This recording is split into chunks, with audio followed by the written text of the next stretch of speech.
आमच्या गावातले शुभांगीताई त्यांनी आज आम्हाला सोनकेळी आणून दिलेले आहे आणि त्याच्यासोबतच त्यांनी केळफूल देखील आणून दिलेलं आहे। आम्हाला केळफुलाची भाजी खूप दिवस झाले खायची होती। त्यांना मी सांगून ठेवलं होतं की तुमचं केळफूल तुम्ही काढलं की ते केळफूल आम्हाला आणून द्या, तर त्यांनी ते केळफूल आणून दिलेलं आहे।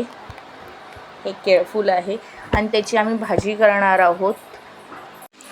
एक फणा सोनकेळीचं आणून दिलेलं त्यांनी आणि त्याच्यासोबतच एक केळफूल आणून दिलेलं।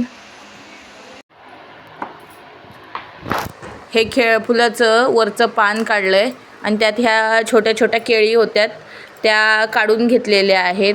असं खूप केळफुलाची पानं असतात आणि त्याच्यात छोट्या छोट्या केळी असतात, त्या सगळ्या काढून घ्यायच्या आहेत।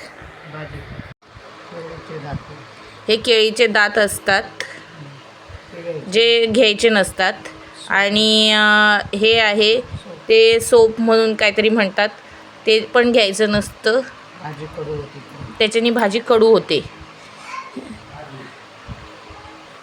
ही साफ करायला मला जमत नाही, पण आमच्या सासूबाई आहेत त्या साफ करतायत।